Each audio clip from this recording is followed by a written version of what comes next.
Hey guys, in this episode, we'll be diving into some very intense and graphic content, including discussion of murder, suicide, and other difficult subjects. Listener discretion is strongly advised as some of the material may be disturbing. Please take care while listening, and if you feel distressed at any point, don't hesitate to step away.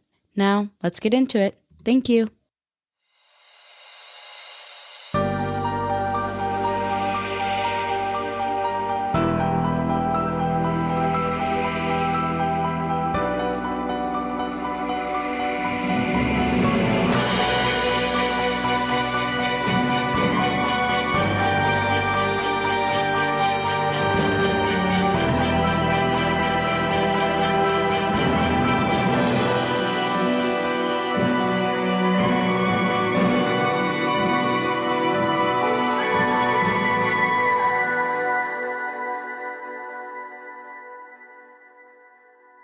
Everybody, welcome back to the Airy Side Podcast. This episode is very exciting because today we have a special guest with us. We are here with Vic Ferrari, who is a retired NYPD detective and now turned author of his newest book called NYPD Through the Looking Glass. Vic, we are so happy to have you here with us. Thank you for being here. As a detective, I imagine you've seen quite a lot. Yeah, and ladies, thank you so much for having me on your show. I really appreciate it. Podcast is one of the ways I'm able to promote or push my books. My books are loaded with short stories from my days with the New York City Police Department. Yes, I have seen a lot. Just to give you a little bit of my background, I'm a Bronx kid, born and raised, New York City. Always wanted to be a police officer. When I was a little boy, my mother used to take me to the movie theater. Around the block from the movie theater was a local police station. And I was more interested in the police station than the movies. And I would look into the police cars and I would look at the cops, the way they would hold their hands on the butt of their guns. And I knew at 5, 6 years old, I wanted to be a cop. By 11 years old, my friends and I would sneak into the local post office and steal FBI wanted posters off the wall and conduct manhunts in the neighborhood. So picture a bunch of kids like the Little Rascals, right? And I got a stolen FBI wanted poster for Billy Ray Johnson wanting for a bank robbery in Oklahoma. And me and my friends are like sneaking into a deli and looking at some poor construction worker getting a sandwich. And I'm like, that could be him. So again, I knew what I wanted to do. I became a New York. I took the test at 20. By 21, I went into the police academy. I had a wonderful 20-year career with the New York City Police Department. I worked in a lot of different units. I worked in many plainclothes units with pickpockets and crimes in progress. Fortunately, I worked in a DUI unit, which I despised. I worked in the Manhattan North Narcotics Division doing buy and bust and search warrants during the crack epidemic in the early 90s. My last 10, I was a detective in the NYPD's auto crime division. So think of anything with chop shops, exporting stolen vehicles out of the country, changing vehicle identification numbers on cars for resale, identity theft, stuff like that. And after I retired from the NYPD, I was bored out of my mind, got into writing. I've written a series of behind the scenes books, and that's enabled me to go on podcasts and have a great time. Nice. It sounds like just within that short 20-year, short because it sounds like you've lived so much, so many lifetimes within those 20 years. It's incredible. I'm actually a fan of Law and Order and Law and Order SVU. So it's really cool to just be hearing somebody who's actually part of the NYPD as a detective and to see what it's really like, what your experience has been like. Yeah, and it's funny you should bring up Law and Order. Law and Order is probably the closest thing you'll see on television to the movies that they get right. Now, obviously, they got to speed the whole case up in an hour. But I mean, how does Law and Order work? It starts off with a crime, right? Then the police respond, and the detectives respond. They're asking questions. They have a suspect. They interview the suspect. They go to the district attorney's office. They want to lock the guy up. The district attorney's office says, no, we want to interview them, or no, we need more evidence, get a search warrant. And again, it gets wrapped up in a tight bow. That's not really how it works. But that is realistically the relationships with the detectives, with the district attorney's office. And the funny thing is, they used to film Law and Order around the Manhattan criminal courthouse. So we would see them. Like we would break for lunch at 1 and they would break for lunch sometimes. And I remember one time walking past Sam, who's the guy? Sam Waterston, the guy, McCoy, the guy that plays McCoy. He's friggin' tall. Like I'm only 5'9", but I remember him walking by and like, that guy is tall. So we did get to see a lot of the actors from Law and Order. Oh, I'll tell you a funny story about Law and Order. Tell you a great story about Law and Order. New Year's Eve, I think it was the millennial, maybe it was 2000. And that's another story I can get into, what it takes for the New York City Police Department to cover Times Square when the ball drops on New Year's Eve. I got a million stories about that. So they're lining us up in groups of 8. There's like 5,000 cops. They're doing a head count because then they're going to break us up into groups of 8. And then you guys get this corner, you guys get that corner. So there's a sea of blue, maybe 10,000 cops getting lined up. Who comes popping out of a steakhouse with his girlfriend or wife but Jerry Orbach, the guy that played Lenny Briscoe. Yeah. And he comes walking out and everybody's like, Lenny! And we're just breaking his and he had the biggest shit-eating grin. Like you could tell he really enjoyed it. That's cool. That is so crazy. That is crazy. That is so cool. Wow. That's so ironic too that you guys were taking lunch when they were taking lunch and then, you saw Lenny. That's awesome. Yeah, looks like a nice guy. Wonderful. So, being part of the NYPD, I'm sure you saw a lot of gnarly cases and things and situations. Are you open to going into some of that? Sure. So it starts off in the police academy, right? So here I am at 21 years old. I'm in the police academy, and I was the NYPD hires in bulk. So my police academy class was 1,200. So 600 would come in on the day shift, 600 would come on the night shift. And then each classroom is called a company. It's broken into groups of 30. So one day, our police academy instructor says, all right, tomorrow we're going to go to the morgue. And the morgue in Manhattan at the time, I don't know where it is now, is in Bellevue Hospital, which Bellevue is a tremendous hospital. It's really big. They've got a psych ward there. That's another story I can get into if you ever spent time in the Bellevue. I didn't spend time as a customer there. I spent time dropping somebody off. Just full disclosure. So they take us to the morgue. There. Yeah, well, you never know. I was like, wait a minute now. So they take me. So we it's like a school trip. So picture like ducklings or a bunch of kids following their teacher around, right? So we're in our little police academy uniforms. We go to the side entrance of Bellevue. I'll never forget. We go down a ramp and we take this elevator. And it's like a freight elevator. And picture 30 people squeezing into this big freight elevator. It's like going to hell. It's rambling and making noise. And we get out. And it's just, everything is bright lit and antiseptic. And I remember it was very cold walking in there. And I was expecting what you see on television, like an episode of Quincy. I'm dating myself, where Quincy is standing there. There's one body on a slab. Someone's there with a microphone. Another one's writing down. No. Bellevue Hospital was like a Jiffy Lube. There was like 8 bays, like 8 slabs, and they were cutting. And I was like, holy what the is this? I was expecting one autopsy. Oh, no. They were doing. So you had one guy that hung himself. They were doing an autopsy on him. They had a pregnant woman that they were doing an autopsy on her. There was a guy that was like duct tape were tied behind his back. And he had multiple gunshot wounds in his body. He was all taped up. And you've got this old-time medical examiner, and he's got this tool. It looks like a needle-nose plier, but it's longer. And he's pulling the slugs out of the guy's back, and he's dropping them in a pan. And he's talking to the guy that's writing. Hanging over his shoulder is a homicide detective who's eating an Egg McMuffin and drinking a coffee, which it's disgusting in there.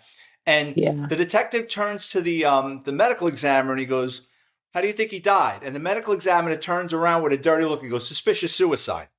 So, wow. I mean, the guy's shot multiple times and tied up. Right? So between each bay, I don't know if you guys were young, but between each bay, they had like the produce scales in the old days when your mother would buy a head of lettuce and put it in there and the thing would turn. They were weighing body parts and organs in this produce scale. So I remember them pulling a guy's brain out and putting it in the scale and going, I don't know, 1.2 pounds. He goes, what a moron. Because the guy had a small brain. So when they do an autopsy, and I didn't know this until I was there, it's the same tool that you'll see at a like a Midas or any place that does like mufflers and pipe. It's a wizard tool. And what they do is they cut the back of your skull ear to ear, and it's like a movie. They just pull your face off and stick something in there, and they pop the brain out, put it in, put it back. And what I was taken back with was, I mean, I've been to many a wake and funeral before. When someone gets an autopsy from the city, They sew them up with this very, very thick. It looks like it looks like black. It looks like tubing. Actually, it's like it's not cosmetically done. I mean, it's just they zip you right up with it, and it was very cold, and it smelled. I mean, it's very clean, but it's still the smell of death is not lost on you. So yeah, that was my first experience of death and going to the morgue, and to that, I hadn't even thought about going to the morgue at that point, but I was like, wow, this is real. Like, I don't want to wind up like one of those people. Yeah, that is very morbid to actually be there and think about. I can't imagine seeing so many of those people all in once, 8 of them, and especially the pregnant woman. I mean, that's pretty stark. So it's like an assembly line in some ways, isn't it? Well, everyone's got their own act. It's not like one person does this and they move to the next body. But there's teams working on, the way I remember it from 37 years ago, it was like just teams of 2 or 3 working on each body. It's a lot more crowded than I thought it was going to be. Let's put it that way. Oh, yeah, because in Law and Order SVU, they make it seem like there's just nobody in there, except for that one person. Mm-hmm. It's actually quite noisy. Yeah, actually, I did. Oh, I was gonna say, like, I did. I took this weird class, like health class in high school, and we got to go to like a cadaver lab and see them, like they're performing all the like autopsies and they're using them for like medical research, and it's still like is like very crowded, and it's definitely it could definitely be a lot too if you're not expecting it. And it can be a little like overwhelming at first, for sure. Yeah, death is overwhelming. And I mean, I've seen natural death, unnatural death, unexpected death. It was something I had never considered going into law enforcement. Again, that was like an eye opener for me that I didn't want to wind up that way. Hey, Vic, did you work on anything that took you a while to solve that was pretty morbid? Yeah, I mean, I didn't work in homicide, but I worked my last 10 years as a detective in the auto crime division. I worked in organized crime. Mm-hmm. So think of the mafia or did you ever see the movie Heat with Al Pacino and Robert De Niro? We worked on crews. We went after professional car thieves that were stealing in bulk. So I worked in a case, I think it began in late 99, went into 2000. We had Chinese nationals in Brooklyn, and what they were doing was they were shipping stolen vehicles to Hong Kong. And it was a really big organization. They were shipping 30 stolen cars a month out of the country.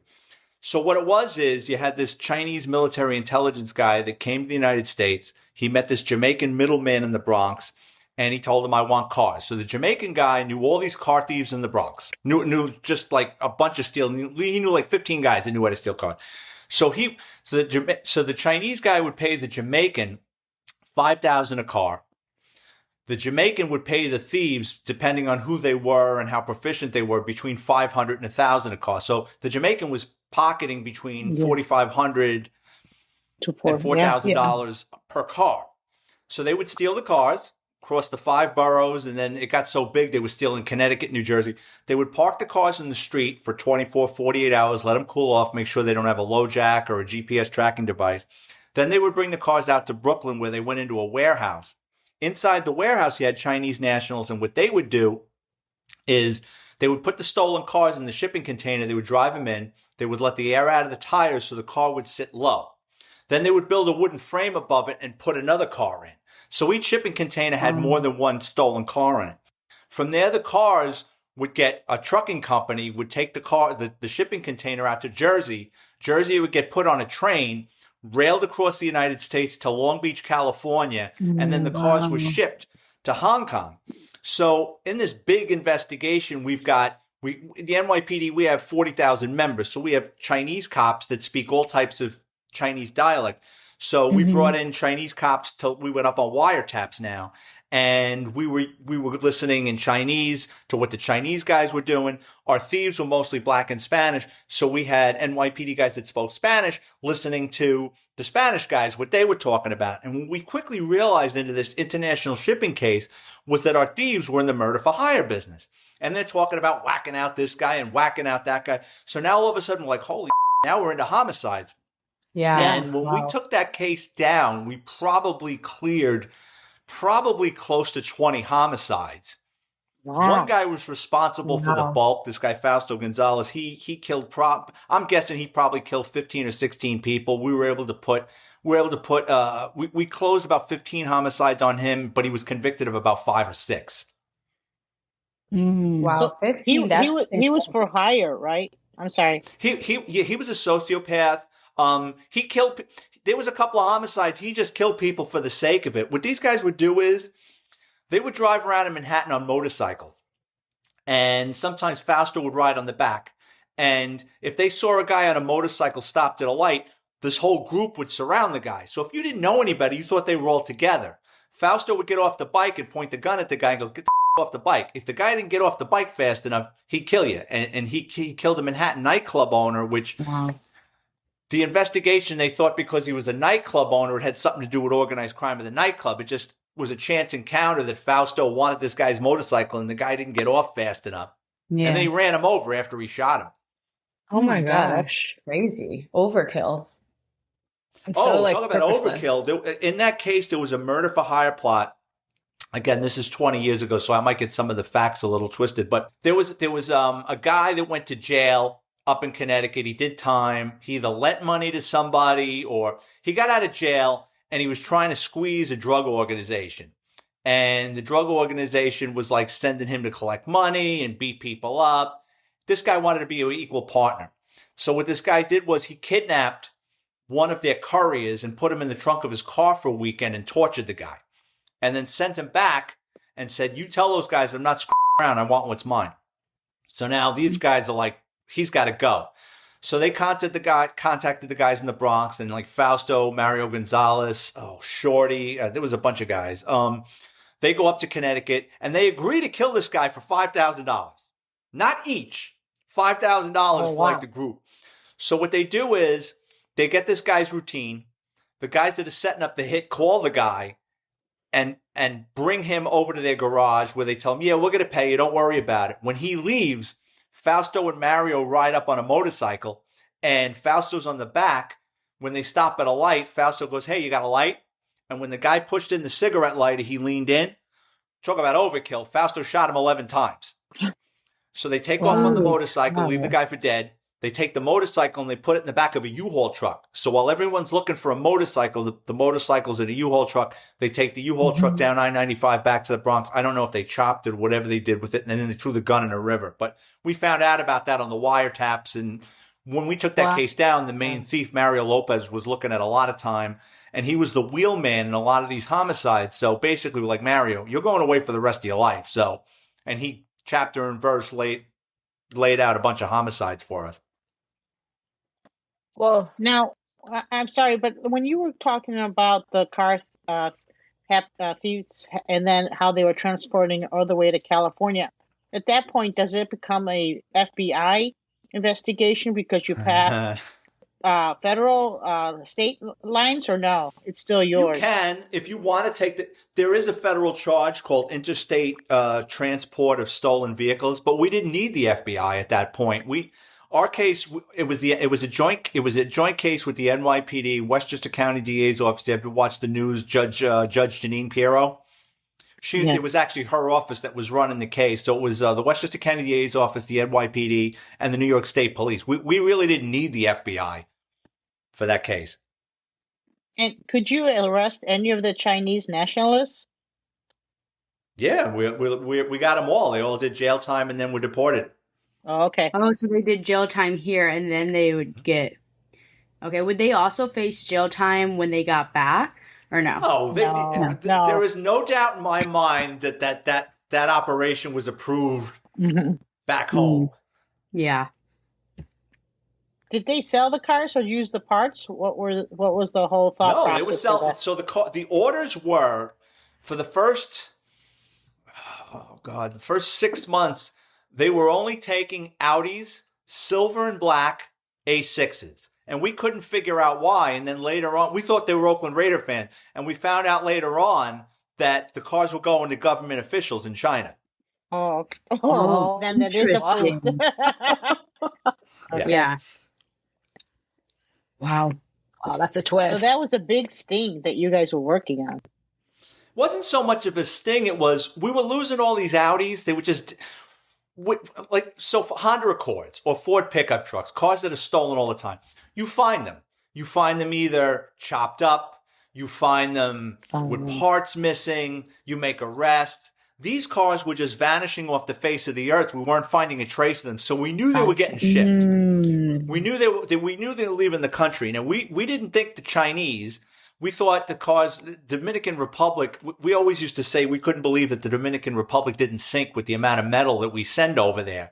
We thought the Dominican Republic, but this car thief who was on lifetime parole in Florida that was living up in New York, he got busted in the Palisades Mall up in Rockland County, and he was looking at a lot of jail time. So he flipped, and he started telling the Rockland County cops or the Clarkstown cops what was going on, and they were like, well, this is too big for us, and it's in New York City. So they called us up. So then we went up there, the state police went up there, and each of us had a piece of this, and that's how it all came together, because we were working on an angle with it, they were working on an angle on, and that's how the whole case came together. What's interesting is that if you get your car stolen, your first thought is not going to be this car could be stolen and being taken to China by a week or two from now. It's crazy to think about the level that these organized crimes groups are going for.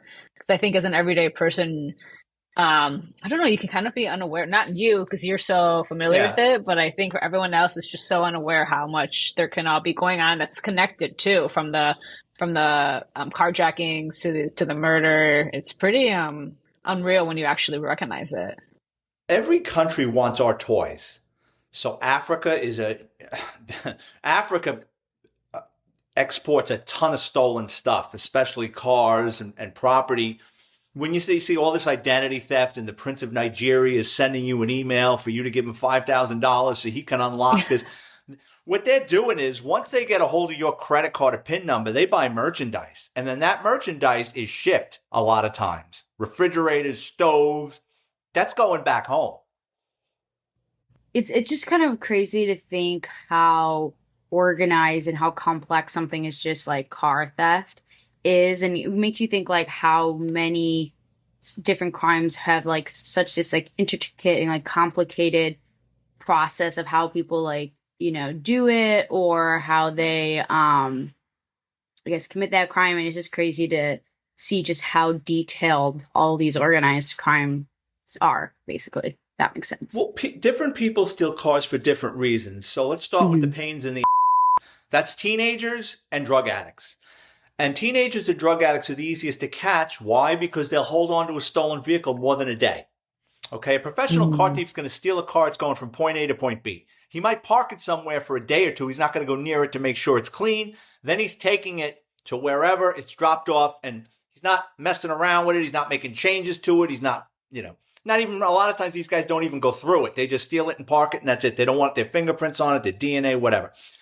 Kids and drug addicts, kids steal a car. Why? To go joyriding, pick up their girlfriend at dismissal time at the high school, go to a movie, show their friends they're a bad. They steal them. They're racing cars. They blow their engine. They don't have the money for an engine. They steal another car just like it. They go into the woods somewhere. They pull the engine. They pull the rear. They pull the airbag, whatever. Drug addicts or junkies, they steal cars to get high. They steal a car. Now that enables them to get around to commit more crimes to get high. Also, a lot of these people are homeless, so they'll steal a car, they'll buy a couple of bags of dope, they'll park in an out-of-the-way park in the woods or someplace, they'll shoot up a couple of bags of dope and get high. I can't tell you how many people I've arrested sleeping in a stolen car because they were so out of it. They stole the car, they parked the car where no one was going to find it. We roll up on them, and they're in the front seat with a needle in their arm. So that's just those crazy. are the pains in the They do steal a lot of cars, but it's the pros that are the most difficult. But with the professional car thieves, like Elena said, a lot of times that'll lead to homicides or other crimes. What's organized crime nowadays? Because everybody has this image of gangsters, and I think it's quite different than that image that is portrayed in movies and stuff. Well, in my time, now you got to remember, I'm retired 17 years, but when I was a young cop, the 5 mafia families ran New York City. There were other groups. You had the Albanians or Yugoslavians. They were a force to be reckoned with. Brooklyn had Polish mobsters. You had Russian mobsters. The Russians and the Poles were more into sophisticated crimes, identity crimes, the gas tax crimes. The Greeks in Astoria, they were into gambling and loan sharking. So each community, pockets of society, has their own guys that play out of bounds that people go to for money or sports betting. And then you have, like I said, the Dominicans up in Washington Heights, they were big into drugs and shipping stolen vehicles out of the country and stealing cars for the parts. Interesting. What other stories do you have for us, Vic? Yeah, this is so incredible. So you guys want homicide? I'll give you a couple of homicides. Yeah. It's my first homicide as a rookie cop was when you're a rookie cop in the NYPD, you always get the assignments, and there's a reason for that because A, nobody wants them, and B, you got to learn. So they kind of throw you off the deep end to learn how to swim. So I was a rookie cop. I was on foot. The sergeant picked me up. He goes, "Come on, you got to guard a DOA." So in the NYPD, when someone dies in their residence, natural or unnatural, the police arrive, they conduct an investigation, the detectives come, then the medical examiner comes to say, okay, natural death, call the funeral home, or unnatural death, we're taking the body, we're doing an autopsy. So this guy dies in his apartment, and I get there to guard the body. Another cop had already gotten there. Someone called the police, and then I'm tasked with watching this guy. And it was odd because the guy was dead in his apartment probably about 24 hours. He's starting to smell. And the way he died like hanging off off to the side of the coffee table, and there was a handgun just a couple of feet from him. And it appeared that he had some kind of bruise on his head, but he wasn't shot, and there's a gun there. So the detectives, I'm watching the detectives, and they go downstairs, and they're interviewing neighbors. And it's pretty wild how he died. So he was downstairs working on his car, and he was working on the door of his car, and he had the door open. And him and the neighbor did not like each other. I don't know what the dispute was. The neighbor grabbed him by the hair and slammed his head in the car door a couple of times. Oh, my God. And knocked him senseless. Well, when it came to, he went up to his apartment, got the gun, and he was probably going to go downstairs and kill the neighbor, and he dropped dead of a cerebral hemorrhage. Oh my God! But it looked like one thing. Like we couldn't figure out why is he dead by the coffee table with a head injury? There's no signs of the apartment being ransacked or a struggle inside the apartment. And then the neighbors said, "Well, let's just say the guy's name was Anthony. Yeah, he had a fight with Anthony, and Anthony slammed his head in the car door, and then he ran upstairs, and we hadn't seen him since."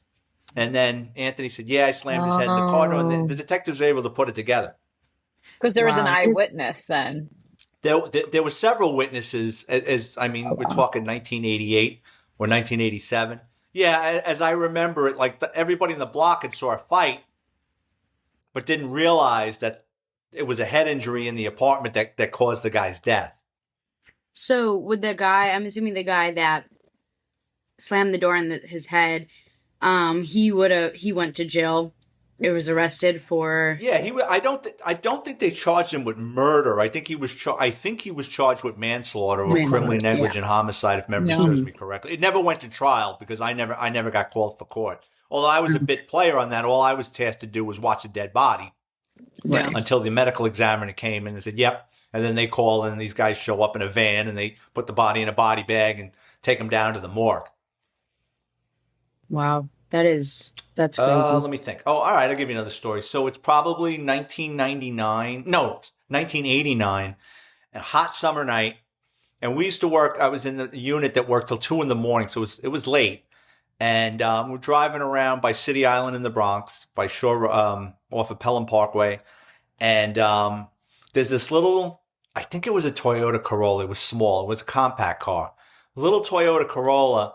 and had an interior fire. Fire was coming from the interior. Looked like an insurance job. Someone poured gasoline in the front seat instead of the blade. So we get there. The fire department gets there. Fire department hoses the out of the car. And we're just kind of standing there. And they go, we're going to take the license plates off. I said, all right. And they take the license plates off. And they go, we're going to pop the trunk. We said, all right. And I mean, this happened right in front of us. Unexpected. They popped the trunk. And there's two guys in the trunk tied up, tape on the mouth. One guy's blinking at me. And I said, oh, so we immediately reach into the trunk. Now, a Toyota Corolla is a very small car. Yes. I think it was a Toyota Corolla. But they were stuffed in there. I mean, they were they weren't big guys, but they were stuffed in there. And we pulled them out. One guy was dead already. It was obvious. The guy that was blinking, he died at the scene. But we were able, and I wasn't a detective. Again, I was just the first one on the scene. What we were able to figure out was they were killed there because they found shell casings around the trunk. So pretty much what happened was these guys were abducted, tied up, duct tape, put in the trunk, driven to that location. Someone opened the trunk, fired into the car several times and spit out the shell casings around the car, shut the trunk, and then to mask the evidence, set the interior on fire so you're not going to get fingerprints between the heat, the flames, and then all the water. You're not going to get any forensic evidence in the front seat. I don't know whatever happened with that case, but it's just another night in the Bronx. You got to remember, when I first got hired, we averaged 2,500 homicides a year in New York City. So, I mean, that's a couple of homicides a day. Yeah. So for the case you were talking about with the car, they lit it on fire, but they still left the shell casings around the car, right? Yeah. Huh. But so it seems like they cared enough to right. But not enough to, clear up some evidence. You got to remember, back then, right, they didn't have the technology to link a handgun to a crime. Right. I don't even think, I'm not sure, because someone will correct me, but I don't think they had the technology back then to trace a shell casing from a primer hit to a specific gun. That's only like the last 30 or 40 years. Now, a bullet they can match up, right? But a primer hit, I don't know if they had that. Also, there's technology now where they can get DNA off a shell casing, or they're able to get a fingerprint through some type of electrolysis where if the pixie dust doesn't work, or they won't even go near it with the pixie dust, thinking that that's not going to work. There's different ways. I know they've perfected it in England with something with electricity or something to bring up a lift or a partial lift. But you got to remember, incredible. I mean, first of all, not every criminal is thinking clearly, right? Not every person that's going to take a life is thinking clearly. And, we're talking almost 40 years ago. They didn't have the technology. You know what I mean? There were no CSI shows to educate the bad guys of what we could and couldn't do. Right. A lot of that came much later. Oh, yeah. Yeah. And it's definitely changed the scene now. I feel like, and compared to how police officers, I guess, handle crimes now versus back then.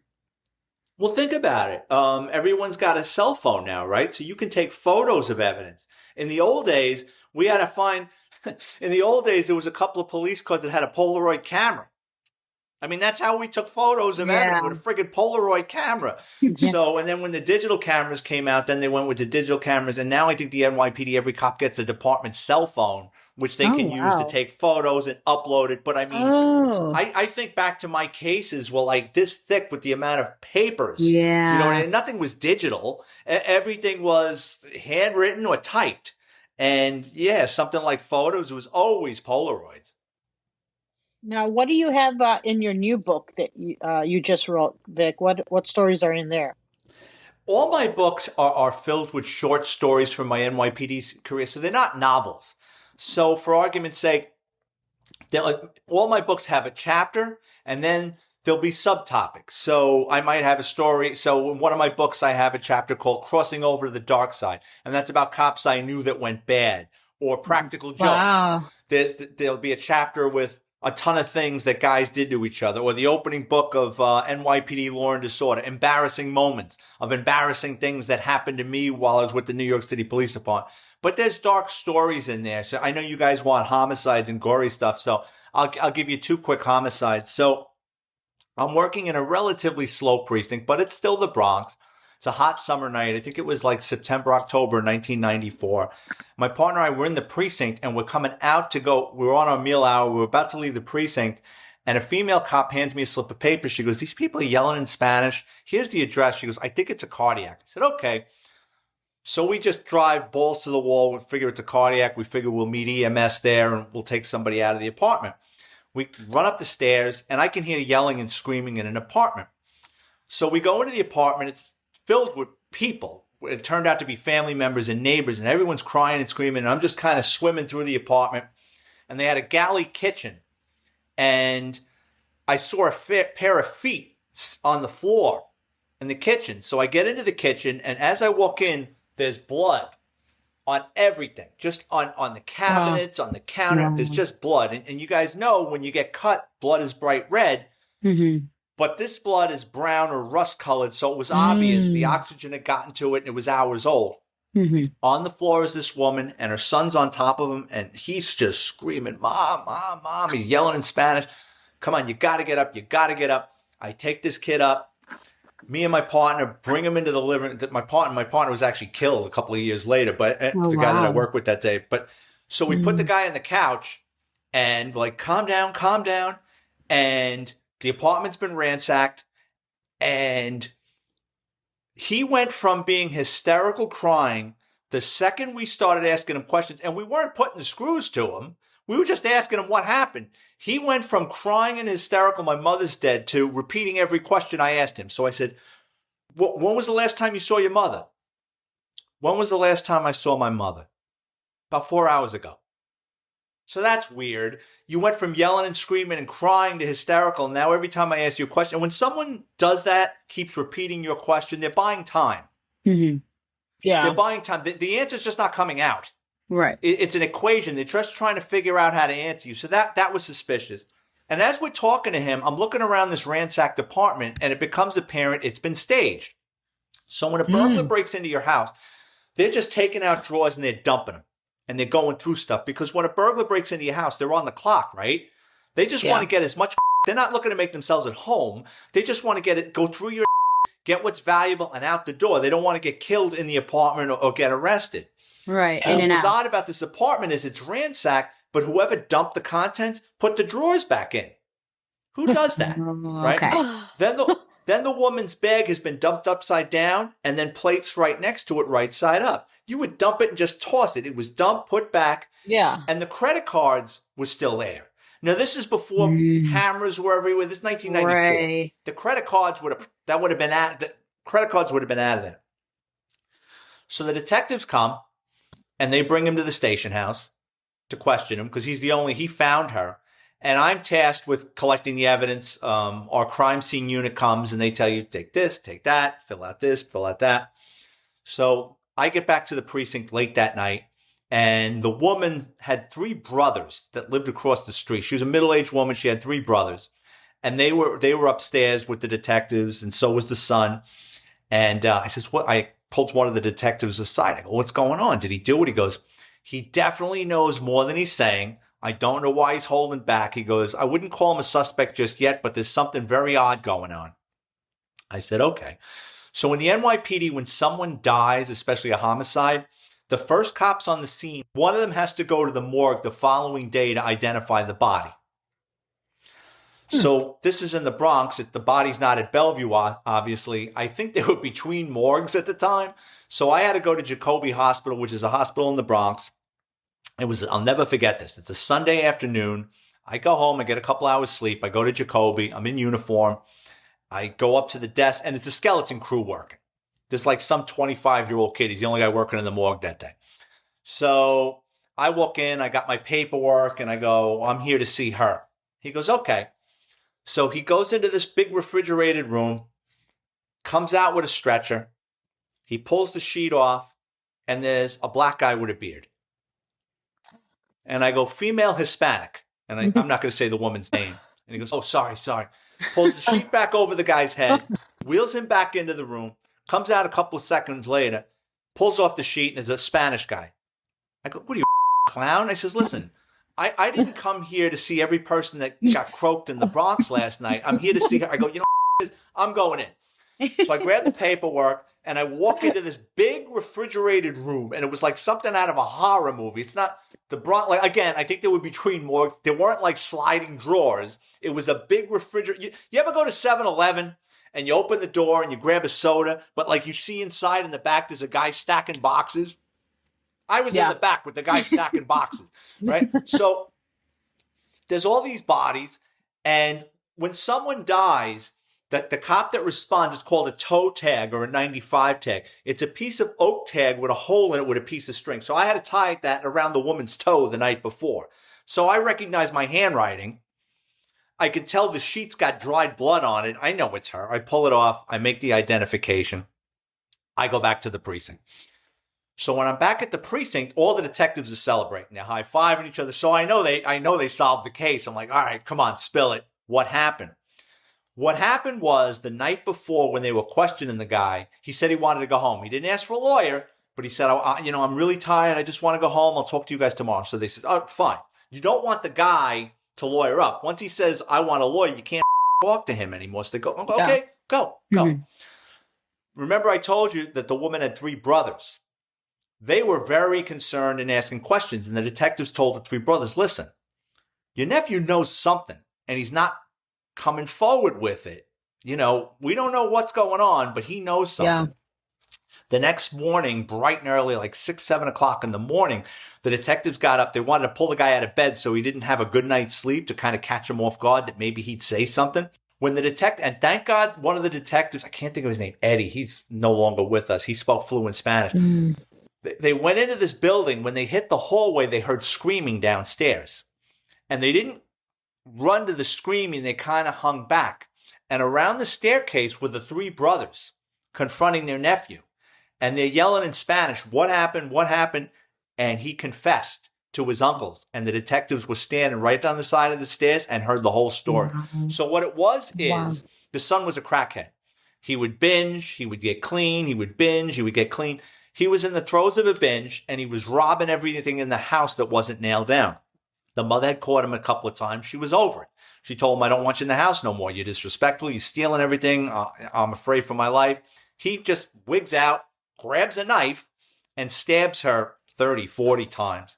Now he panics. My God. He's got his dead mother in the kitchen. What do I do? He takes a shower, takes all the clothes, takes the murder weapon, throws it in a garbage bag. Leaves the apartment and leaves the door ajar because he's figuring it's a hot summer night in the Bronx. One of the neighbors is going to see it. They'll come in and find her. I'll come back later and go, what happened? He gets on the train, goes into Manhattan, disposes of the murder weapon and the clothes, waits 4 or 5 hours, comes back, the door is still ajar. No one's found her. Now because people saw him coming and going, so now he's got to commit. He goes into the apartment and he panics. Instead of calling 911, he calls across the street to his uncles, those were the people inside the apartment, the uncles and their wives, right? Then he gets on the phone. He still doesn't call 911. He calls the precinct, which is odd. Why wouldn't you just call 3 letters? He wasn't thinking right. He called the precinct, and that's what brought me there. So I checked over this weekend. He's still in jail. He's up for parole next year. And if they contact me, I'm going to say, no, I don't think he should be out of jail. So he's been in jail. He'll be in jail 30 years. He's already in jail 30 years. That's unbelievable. That's just crazy because one, she's not only his blood, right? But like, that's his mother. And she's not even saying she's just like, you can't come in here. You can't steal my, she's not everything. Asking for much. Right. And it's she didn't even call the cops on him. Right. And then it's just unbelievable that there could be someone like that who could do something like that to their own mother. That's just incredible. And then have the audacity to stage everything, leave, and act like as if nothing's happened, and be able to take a shower knowing your mother. It's just Right, right. It's just sick. Yeah, it's pretty entitled. I mean, Yeah, well, there's like I said, he's still in there's jail, no And it thank empathy. God. doesn't, and it doesn't seem like he was out of his mind too, because he was pretty calculated about getting rid of the evidence. You know, he had it Yeah. all thought out. So it's, Yeah, he knew what he was doing was um, wrong. I'll say this with the short time I spent with him, because you got to remember, I got there first and I started talking to him, and the guy that I was working with was later killed. I remember because I had a couple of years on. Let's see, I probably had about 7 years on, and the guy that I was working with had 4 or 5. I turned to him because I was on the radio. I was on the radio so with something like that, I'm asking for the supervisor. I'm asking for the precinct detectives. I'm asking for crime scene. I'm asking for EMS because I can't pronounce the person dead. I'm making the notification. I can't use the phone in that apartment. Right? That I don't want to touch anything. That the kitchen is obviously where everything happened. Right. You don't want to touch anything. So I'm on the radio. I had to go into the hallway. I didn't go into the hallway. I was standing in the doorway watching him with my partner. And I told my partner, I go, do me a favor. I said, something's really weird. I'll never forget. I go, write down whatever he says. I says, just try to remember I says, as soon as I get off the radio, I'll help you. I says, but just he had a wild look in his eyes. yeah. I'll never forget that look in his eyes, and it was like a caged animal. His eyes were bugging out of his head. Even when he calmed down enough to start answering questions, he had a really it was Yeah.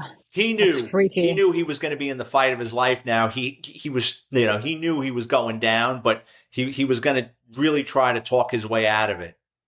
Wow. Yeah. I mean, at least it's good that like you guys were able to, find out that he was the one who did it, because it seems like this is something that definitely could have happened again if someone could have like tried to intervene with whatever he was doing. Because if he's capable of killing Could have his been a girl. It could have been his next girlfriend. It could have Right. been, it could have been a stranger. If it's like if he's capable of hurting his family, then someone he's that capable close of to hurting. home, right? It's all bets off for the rest of us. Yeah.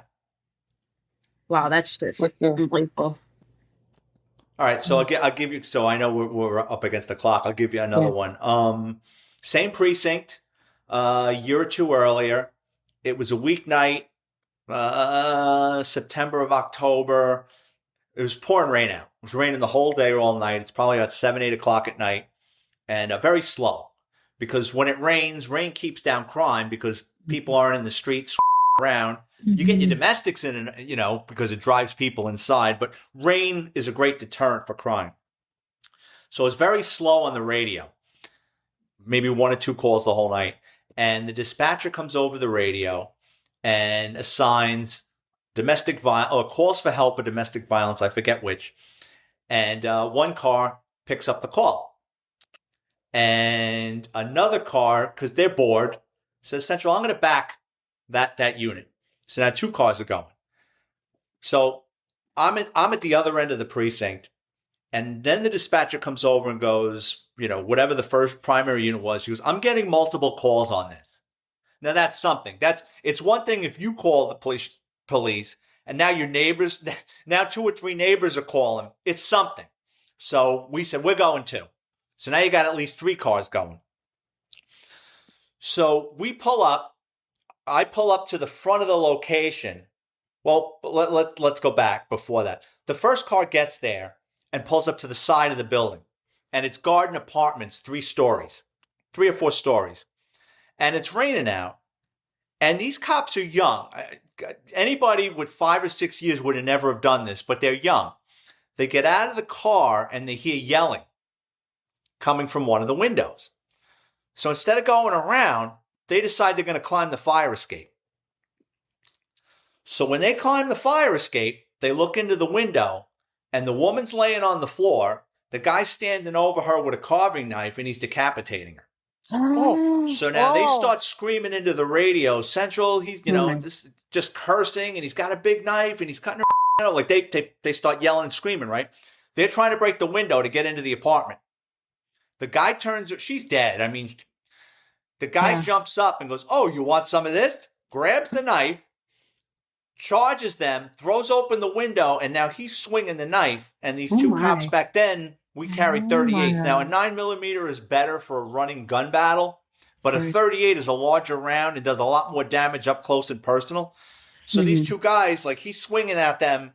They unload on him 5 or 6, maybe 12 times. I don't remember. The guy goes stumbling back into the apartment. We're pulling up. Myself and my partner and another car pull up, and we hear boom, boom, boom, boom, boom, boom, right? We go over the air. We go shots fired. We're running up the stairs. This teenager, like 12, 13 years old, he comes running down the stairs. He's like, he's killing my mother. He's killing my mother. So we got past Oh him. my God. We go, which door? And he points to the door. Now we're trying to kick in the door. And you hear screams in the apartment, but it's the two cops. And they're yelling at us, don't shoot. We're in the apartment. Like they're afraid friendly fire. We're going to Right. start opening up Uh-huh. into the door. We're like, no, just open the door. They open the door. And the first thing I remember is it looked like someone lit off a pack of firecrackers into the apartment because of the amount of gunpowder from all the rounds fired into the apartment. Right. So it looked like firecrackers.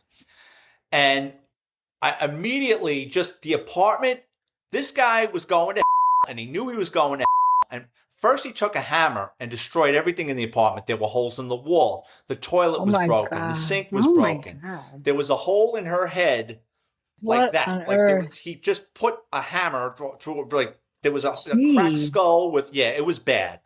And I remember as we're walking up to the bodies, Mhm. my feet are sticking to the floor because of the amount of blood loss from her.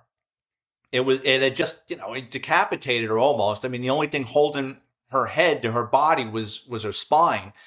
And my feet are sticking to the floor and like you see on TV, people die with their eyes closed. Her mouth was wide open and she was looking right at me. And it was just I'll never Wow. forget that look. I mean, Wow. her last gasp was a scream. And what it was is he was nuts and she was older. I think I would Mhm. have put her closer to 40 or something like that, or late 30s. He was in his 20s. He had been arrested earlier that week in my precinct for domestic violence, got out. Something happened. He lost his mind and, just, he knew he was going to die. He wanted to die. You know what I mean? Yeah. He stayed in that apartment. He knew the cops were coming. I think it was suicide by cop after he did the murder. The wild thing about that story, I mean, if that's not wild enough, is Yeah. I grabbed the two cops that killed him and I took them to the hospital to get checked out.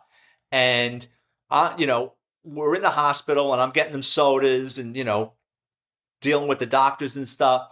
One of my friends, one of the guys that killed the guy, he just kind of ran his hand down his pant leg. There was a slit in the side of his pant leg. That guy, because he wore baggy pants, that's how close he got with that carving knife. It went right through his pants, but didn't hit Wow. him.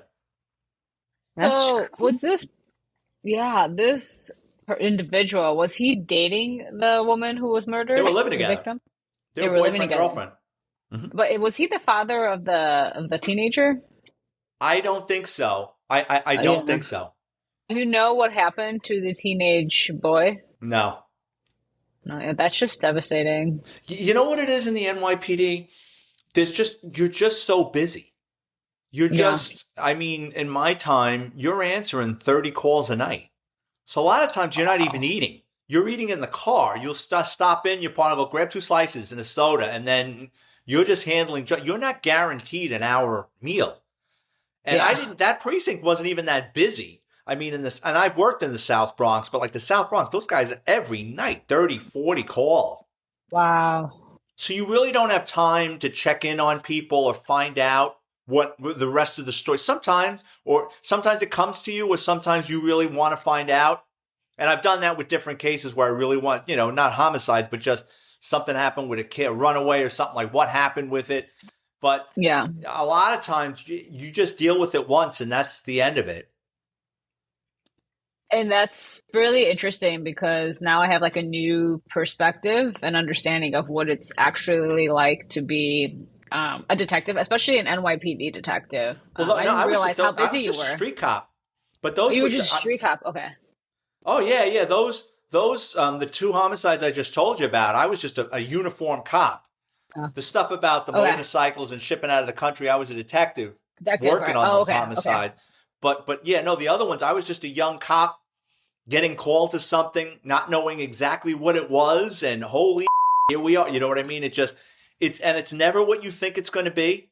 Like I just told you, the car was on fire. We thought it was somebody didn't want to make their car payment. They're going to pour 50 cents worth of gas in the interior. They're going to burn it.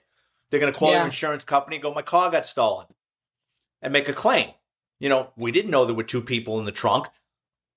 So it seems Vic, like you could never catch a breath. No. Go ahead. Yeah. I was just gonna say, with the case you told us about the woman and how the cops went up to the fire escape. You said that they were kind of new, and did you say they shouldn't have done that? And if so, what is the correct? No, it's not that they shouldn't have done it. It's just cops over time. You know, think about it. It's raining out. The average cop, and they just happened to pull up on that side of the building and heard the screams, and instead of running around and going through the door, they just got curious. If it would have been 2 old timers, I could guarantee you they would have went to the front door, which might have cost them their lives. Because if they would have knocked on that door and not been ready for it, that guy might have come out and stabbed one of them in the head or in the face or in the neck. So as bad as it turned out, it probably saved their lives. Oh, yeah. I see what you're saying. Okay. Do you have time for a quick? I'll tell you a quick story about something saving your life. Yeah, go ahead. So it's in one of my books. It's called The Hansel and Gretel Story. It's the early 90s. We're going out to bars. We're meeting girls. There's this cop from another precinct who's an amateur magician in his spare time. So we're at the bar trying to talk to girls, and this guy comes over and he's pulling the flowers out of his sleeve, the coins behind the ear. Essentially, he's blocking us with magic. So I turn to his partner and I go, get him out of here. How do you compete with this guy? He goes, he's the laziest cop in the world. If he would just not make balloon animals, he'd be the greatest crime fighter in the world. A couple of weeks later, the magician and my buddy, they get called out to a 6-story walk-up basement apartment, calls for help. And this is before the 911 system perfected what apartment. They go down into this subterranean basement of the building. There's 2 doors. They bang on door number 1. No one answers the door. They go to bang on door number 2, and the magician stops my buddy and goes, come on. It's midnight. All the noise we'd made down here. Come on. I'll buy you a cup of coffee. There's nothing going on in that apartment. Okay, and they leave. What they didn't know is behind door number 2, the super of the building lived there. He was selling coke out of the apartment. He fell behind. He got addicted, and he fell behind on his payments. So they sent a couple of hitmen to kill him. Now, he knew he had problems, so he wouldn't answer the door. So they did an old trick. They got an attractive female, knock on the door, put the female's face in the door. He goes like, oh! He opens the door. The 3 of them bum rush him. They're pistol whipping him. Where's the drugs? Where's the money? He doesn't have an answer. They shoot him in the head. They roll him up in a carpet. They take him out of the apartment. They throw him in the furnace. So while he's going up like a fire log, the 3 of them, the 2 hitmen and the girl, go back to the apartment. They're ransacking the apartment. Now the cops are outside. They're like, oh. So now they say, okay, now we got to commit. We got to fully commit. They tell the female, who's in on this, listen, if those cops knock on the door, let them in. It's a railroad apartment, so it goes straight back. Just start yelling. And they were Yugoslavian or Albanian. You just start yelling in Yugoslavian and point to the kitchen. Lead them down the hallway. When you get past the threshold of the bedroom, throw yourself on the floor. We'll come from behind. Boom, boom. We'll kill the cops. We'll throw them in the furnace, and we'll get out of here. They never knock on the door. Well, the super of the building has family. He goes missing. Wow. It saved their life. So the super of the building, he's missing. His family calls the cops. The detectives show up. They see there's a 911 call 2 weeks earlier. They bring in the magician and my buddy, and they go, was anything at and they go, no, we knocked on one door. We didn't knock on his door. But when we were leaving, there was a car parked in a fire hydrant, and I wrote it a ticket. That was the getaway car. That's the same way they caught the son of Sam. So it was registered to the female. They bring the female in. She starts, whoa. She gives up the whole thing, of course, trying to minimize her involvement, but in for a penny, in for a pound. You're going along for the ride. Through her, they brought in the 2 Albanian guys, and they solved the case. But the detectives had to go back to that building in February and shut the heat off for like 2 days so they could get the guy's skull and bones out of the apartment. And that story is in the NYPD's Flying Circus, Cops, Crime, and Chaos, and it's called Last Night, A Magician Saved My Life, because had my partner not listened to the magician, they would have been ashes. Wow. I love. Thank you so much for bringing that up, Vic. We're the clock's running out. We have 30 seconds. I'm going to wrap this up. Vic just mentioned one of his books. Everyone, Vic, where can we get a hold of you and your Sure, books? just go to Amazon.com, type in my name, Vic Ferrari, like the call, where you can preview all my books for free. And you can follow me on Instagram or Twitter at VicFerrari50. And be sure to go on YouTube and check out my NYPD Through the Looking Glass podcast, where I interview cops and people with interesting criminal backgrounds. Thank you so much, Vic. This was wonderful. We had a great time. Thank you again. Vic Ferrari, everyone. Thank you, ladies. Bye-bye. Thank you. Hey guys, we just want to say thank you for listening to this episode. It was a bonus episode with a special guest, so please let us know if you liked it and if you would like to see more episodes like this by leaving a response in the text message box below. Also, please remember to subscribe and review. Share the podcast with family, friends, coworkers, or really anyone you think would enjoy it. And until next time, make sure you stay on the eerie side. Bye guys.